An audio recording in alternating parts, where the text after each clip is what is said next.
Ibu Bapak, saudara-saudari terkasih, kita ketemu lagi di dalam permenungan kita tentang Ekaristi.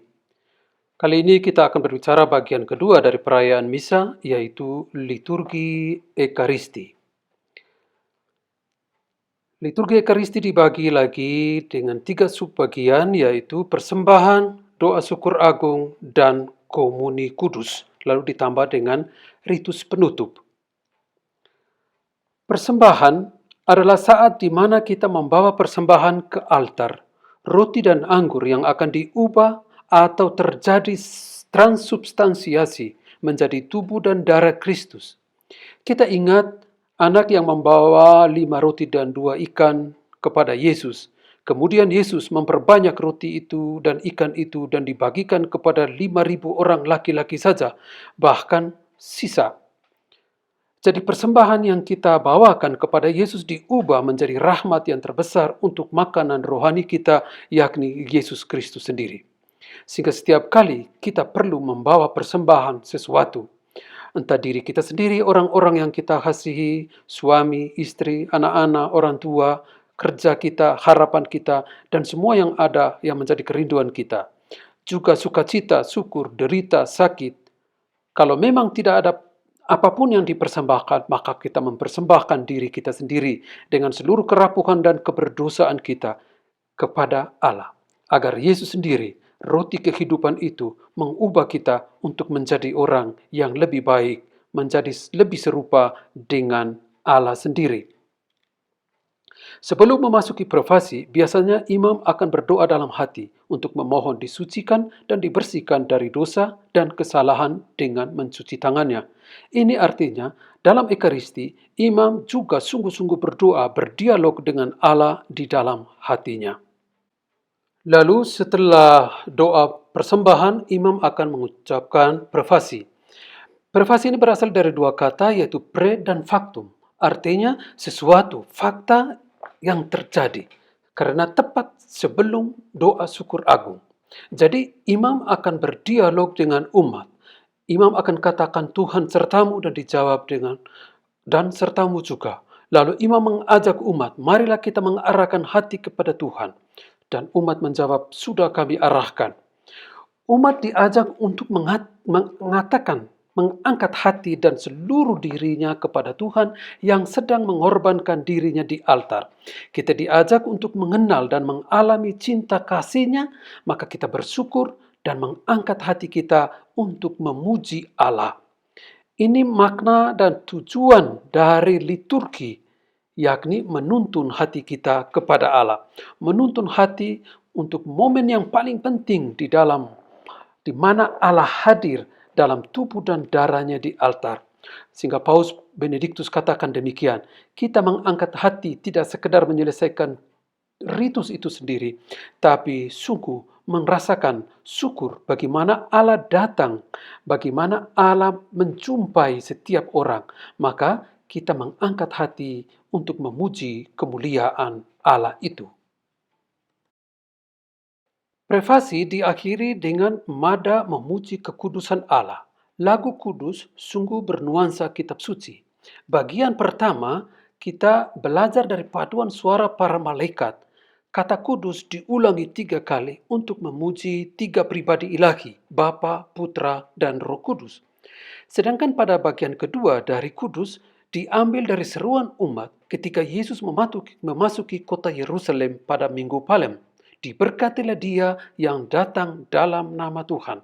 Sebagaimana mereka berseru gembira atas kedatangan Yesus ke kota Yerusalem, maka kita juga dalam perayaan Ekaristi bergembira atas kedatangan Tuhan ke tengah-tengah kita dalam perayaan Misa Kudus ini.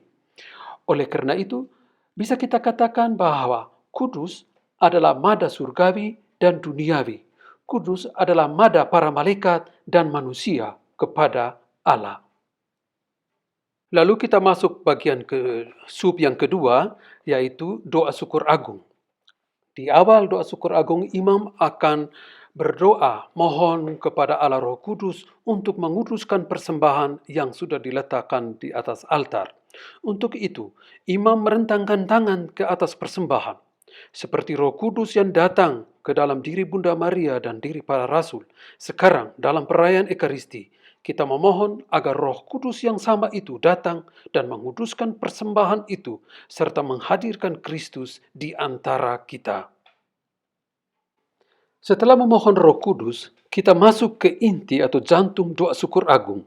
Kita ikuti apa yang diperintahkan Yesus kepada para muridnya. Lakukanlah ini sebagai kenangan akan daku. Kristus sendiri, dalam diri imam atau in persona Christi, mendaraskan doa atau kata-kata Yesus sendiri yang diungkapkan pada malam perjamuan terakhir. Kata-kata ini mempunyai daya kekuatan untuk mentransformasi kenyataan. Seperti Allah pada penciptaan, mengatakan jadilah bumi, jadilah terang, maka semuanya terjadi. Demikian juga seperti Yesus, katakan kepada orang lumpuh, bangkit dan berjalanlah, atau kepada sahabatnya Lazarus, keluarlah dari makam. Lazarus pun hidup dan keluar dari makam. Demikian, Allah bersabda dengan semuanya itu terjadi. Demikian juga dalam perayaan Ekaristi, Allah, Kristus, melalui imam berkata, ambillah dan makanlah, inilah tubuhku yang dikurbankan bagimu. Demikian juga dengan darah. Ia berkata, ambillah dan minumlah, inilah darahku, darah perjanjian baru yang ditumpahkan bagimu dan bagi semua orang demi pengampunan dosa. Lakukanlah ini sebagai kenangan akan daku. Kata-kata Allah sungguh punya kekuatan untuk mengubah persembahan roti dan anggur menjadi tubuh dan darahnya sendiri. Kristus sungguh-sungguh hadir dengan seluruh kebesaran, kemanusiaan, dan keilahiannya di dalam roti dan anggur, di dalam Ekaristi. Sebelum menerima tubuh dan darah Kristus, gereja mengajak kita untuk mendoakan doa yang diajarkan Kristus sendiri. Ketika kita berdoa, Allah sungguh mendengarkan karena Ia tahu dan kenal suara putranya Yesus Kristus dalam diri kita. Karena ketika kita berdoa, kita tidak berdoa dengan kata-kata dan kekuatan kita, tapi dengan kata-kata Yesus dan kekuatan Roh Kudus sendiri. Doa Bapa kami, kita menyebut Bapa sebagai Bapa kami, bukan Bapa saya atau Bapa kamu atau Bapa kita. Allah adalah Bapa kita semua, Bapa kita bersama, agar kita bisa saling mengasihi dalam persaudaraan dan saling peduli, saling memaafkan. Paus Fransiskus katakan demikian, bahwa doa Bapa kami tidak bisa didoakan dengan musuh masih bercokol di dalam hati. Tidak bisa didoakan dengan rasa marah dan rasa putus asa. Ini adalah doa untuk menyiapkan hati kita, karena kita diajak untuk bersatu dengan Allah sendiri. Sebagaimana tubuh kita bisa merasa lapar, demikian juga jiwa kita. Jiwa kita lapar akan Allah yang hidup. Dan pada momen komuni ini, Kristus menjadi santapan bagi mereka yang lapar akan Allah. Yesus tidak ingin kita kelaparan. Yesus tidak ingin kita kehilangan arah hidup. Sehingga Ia datang membawa hidup, dan hidup itu dalam kelimpahannya. Karena Ia sendiri adalah hidup itu. Kita menerima komuni, tubuh dan darah Kristus. Dan pada saat itu imam akan berkata, tubuh Kristus. Dan umat menjawab, amin.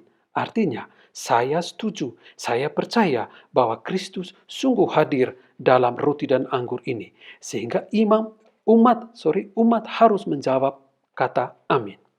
Ketika kita terima, maka akan ada sesuatu yang berbeda di dalam diri kita dan hidup kita. Karena dengan menerima Kristus, maka Ia menjadi bagian dari diri kita sendiri, dan kita juga menjadi bagian dari keilahiannya sendiri. Sehingga kita tidak sendirian di dalam hidup beriman kita. Kita senantiasa ada di dalam Kristus dan Kristus ada di dalam diri kita. Kita bersama-sama dengan Kristus. Kita sungguh-sungguh menjadi Kristus yang lain. Ini adalah makanan yang sesungguhnya yang mengubah diri kita secara iman. Santapan untuk kehidupan kekal. Barang siapa menerimanya, ia akan hidup selama-lamanya. Karena Yesus akan ada di dalam hati kita, di dalam hidup kita, sehingga tidak akan pernah kita berjalan sendiri ketika kita menerima tubuh Kristus. Sesudah komuni, kita masuk ke dalam ritus penutup yang ditandai dengan dua hal, berkat dan perutusan. Berkat berasal dari kata bendition, bene dicere. Artinya ada perkataan dan perbuatan, ada aksi dan perkataan.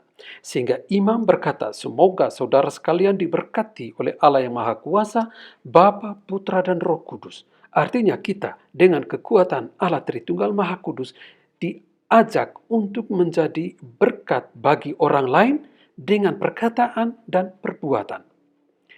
Lalu disusul dengan perutusan.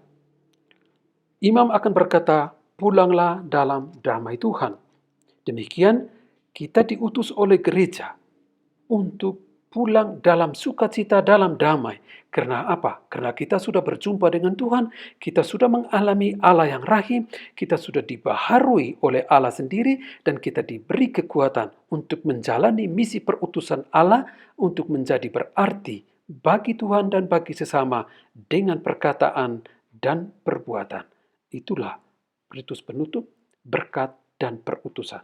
Maka saya juga di akhir permenungan ini ingin memberkati saudara-saudari sekalian dengan kekuatan Allah Tritunggal.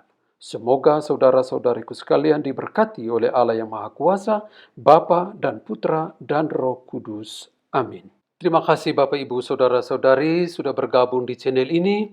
Semoga kekuatan Tuhan senantiasa menyertai hidup kita, karena Allah saja cukup bagi kita. Kalau dirasa berguna permenungan-permenungan ini, silakan berbagi dengan sesama agar berkat Tuhan semakin dirasakan oleh banyak orang. Amin. Terima kasih. Tuhan memberkati.